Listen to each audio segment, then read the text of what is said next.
Voilà, nous allons donc passer à la correction des exercices de la fiche que je vous ai envoyée. Donc la fiche d'exercice supplémentaire sur les lois. Hein. Donc la partie A, c'était l'exercice que vous avez eu donc, le jour du bac, et ça a bien été réussi. Vous avez la correction sur la correction du bac que je vous ai donnée. Et donc nous passons à la partie B. Donc la masse en grammes d'un panier de taille peut être modélisée par une variable aléatoire x qui suit. Donc x suit la loi normale d'espérance, donc de moyenne, hein, en gros 5000, et d'écart type 420.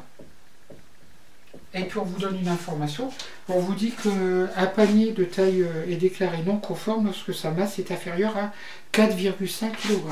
Donc 4,5 kg, c'est 4500 grammes. Faites attention à toujours bien vérifier que vous travaillez sur les mêmes unités. Hein.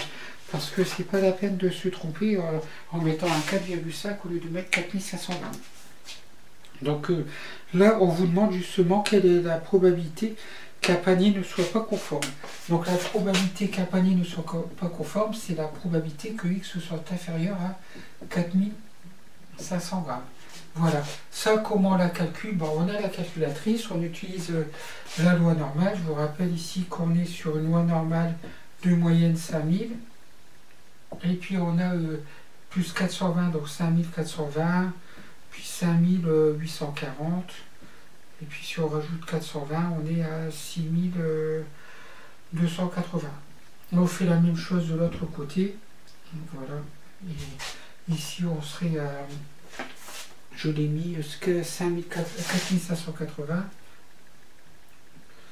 Et puis 4160. Et puis 3740. Voilà, on a notre loi normale, hein, qui a donc dans la courbe densité de probabilité à cette allure-là, elle est centrée sur l'axe d'équation y égale 5000. Et puis nous, on veut calculer la probabilité que ce soit inférieur à 4500, c'est-à-dire cette probabilité-là. On sait déjà en assurant cette R qu'on va trouver une R qui est inférieure à 0,5. Hein. Donc bien inférieure à 0,5. Mon dessin n'étant pas très précis. Voilà, donc bien sûr on utilise la calculatrice. On va utiliser lower, je mets une valeur très petite. Hein, allez, je mets moins 1000. Upper, donc je mets ici mes 4500. Je mets la moyenne, l'écart type sigma 420, et puis l'écart type et la moyenne de 5000. Et donc on trouve, vous avez le résultat sur le, on trouve 0,12. Voilà pour la première question. Donc de la partie B. Pour la seconde question, donc on vous dit que, je vais essayer de la faire là, la deuxième question. On vous dit que donc, x suit toujours la loi normale de moyenne 5000, mais l'écart type sigma n'est pas connu. Donc on veut déterminer donc, la valeur de sigma telle que, donc on cherche sigma telle que la probabilité que x soit inférieur à 4500 soit égale à environ à combien? 0,04. Voilà. Donc là, on est obligé de faire le théorème de changement de variable. Pourquoi? Parce qu'on ne connaît pas. Donc on peut se ramener. Donc si on utilise le théorème de changement de variable, comme dans la vidéo précédente, donc si x suit la loi normale de paramètres 5000 et sigma, alors la variable u, qui est égale à x moins 5000 sur sigma, suit la loi normale centrée réduite. Alors pourquoi c'est important? Parce qu'avec cette loi normale centrée réduite, on va pouvoir utiliser la fonction inverse norme qui est donc disponible dans la calculatrice pour trouver la valeur, cette valeur-là. Voilà. Et puis après, on aura une équation à résoudre comme on a fait juste avant. Donc alors, on y va. Je regarde. Donc la probabilité que x soit inférieur à 4500, si je fais mon changement de variable, c'est la probabilité que U soit inférieur à... Je fais mon changement de variable, donc je mets 4500 moins 5000 sur sigma. Et ça, c'est égal à 0,04. Voilà, donc je peux regarder à la calculatrice à quoi correspond cette valeur-là. À quoi correspond cette valeur-là? Ici, on est sur la loi normale centrée réduite. Attention, hein. Là, on est sur la loi normale centrée réduite. Ici, je suis sur la loi normale centrée réduite. Hein. Donc, 0, moins 1, moins 2, moins 3. Et 1, 2, 3 à peu près. Hein. Et j'ai une R pour U inférieure à cette valeur-là. Cette R est très petite. 0,04. Là. 0,04. D'accord? Donc je vais trouver une valeur qui est très petite, négative. Hein. Donc c'est cette valeur-là que je cherche, la valeur qui est là. Et cette valeur-là correspond justement à 4500 moins 5000 sur sigma. C'est cette valeur-là. Hein. Donc alors, on utilise la calculatrice. Comment je fais? Je rentre, donc bien sûr, tail, je mets left, parce qu'elle est à gauche, left, d'accord? Tail, area, je mets 0,03, je vais écrire tail, donc c'est left,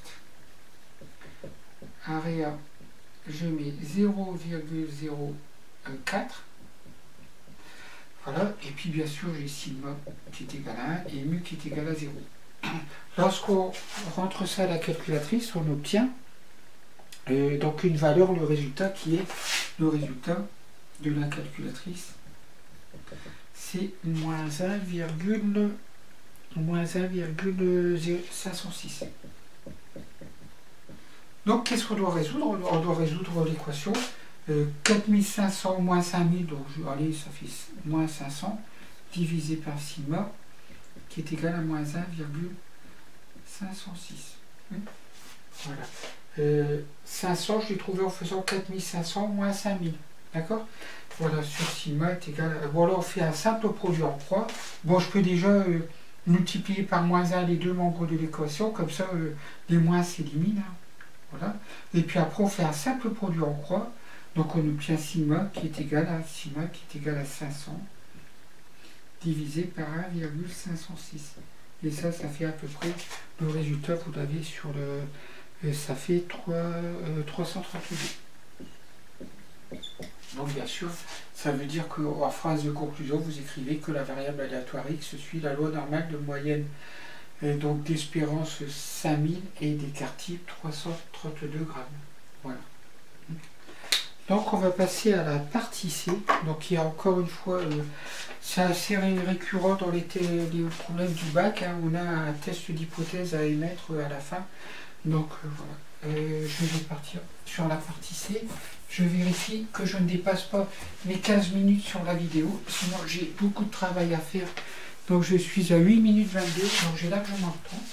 J'espère que je n'ai pas été trop vite, mais vous pouvez revenir en arrière avec la vidéo pour toujours regarder les explications. Et puis vous avez aussi les explications qui sont données sur la correction. Donc on est sur la partie C. Partie C. Voilà. Donc alors, partie C, donc on doit effectuer un test d'hypothèse. Donc l'hypothèse, c'est le pourcentage annoncé par le journaliste, c'est bon. Donc là, on part toujours de l'hypothèse que le pourcentage donc annoncé, donc le pourcentage annoncé, c'est de 0,88, quoi, 88%, donc est bon. Donc bien sûr, qu'est-ce qu'on a? On a une population où on a un P qui est égal à 0,88. Et puis, dans l'échantillon, ça c'est pour la population, et dans l'échantillon, on vous dit qu'on prend 120 personnes. Et puis, il y a une fréquence F de 100 sur 120. Donc, qui disent que... je ne sais plus de quoi ça parle, je vais revérifier. Responsable de l'association décide de modifier le moteur de... non, c'est pas ça. Je suis sur depuis plusieurs années, les associations distribuant les produits frais lors d'une émission. Donc, consacré à ce sujet, le journaliste annonce que 88% des adhérents sont satisfaits. Donc ça, le pourcentage annoncé, c'est 88% des adhérents sont satisfaits. On pourrait écrire à Giro, ce serait 88% des adhérents sont satisfaits. Voilà. Donc, ici, on va essayer de tester cette hypothèse. Comment on fait? Toujours la même méthode. On doit d'abord déterminer l'intervalle de fluctuation. Alors, on vérifie d'abord si les conditions sont respectées. Est-ce que les conditions sont respectées? N égale 120, c'est respecté, parce que N est supérieur à 30. Hein. On calcule N fois P. Donc, N fois P, ça fait 120 fois 0,88. Donc, ça fait 105,6. Donc, N fois P, c'est respecté parce que c'est supérieur à 5. Et N fois 1 moins P, pareil, je trouve, en calculant, on trouve 14,4. Donc c'est respecté. Pourquoi? Parce que ici, donc j'ai bien ça, c'est bien supérieur à 30. Et ça, c'est bien supérieur à 5. Et ça, c'est bien supérieur à 5. On va mettre des supérieurs ou égales. Et donc, voilà. Donc les conditions sont respectées pour que je puisse déterminer un intervalle de fluctuation. Je vous rappelle que l'intervalle de fluctuation, c'est P moins 1, 96 racine carrée de P, facteur de 1 moins P sur N. Écrivez-le, comme ça vous allez l'apprendre. Plus 1,96 fois racine carrée de P, facteur de 1 moins P sur N.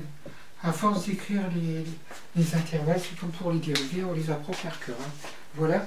Donc, si on remplace donc, P par 0,88, allez, j'ai de la place, je vais faire 0,88 moins 1,96 fois racine carrée de 0,88 fois 1 moins 0,88, ça fait 0,12 sur n égale 120.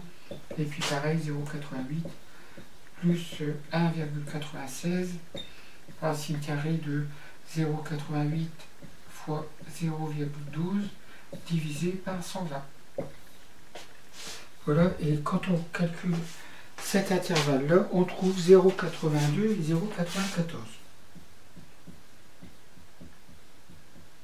J'espère que je n'ai pas fait d'erreur.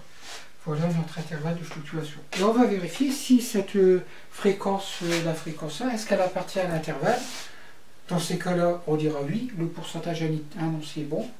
Si ça n'appartient pas à l'intervalle, on dira non. Hein, voilà. Donc on calcule F.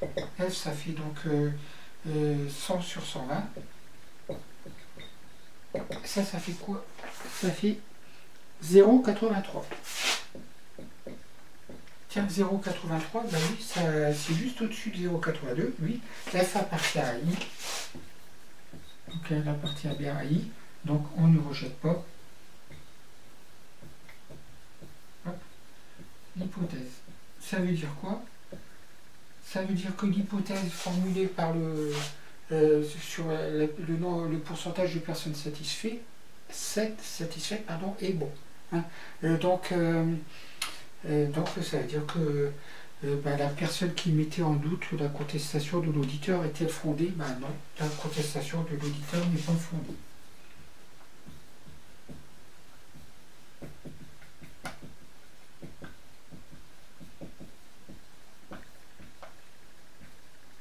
Voilà. Parce qu'on ne rejette pas l'hypothèse de départ. Voilà.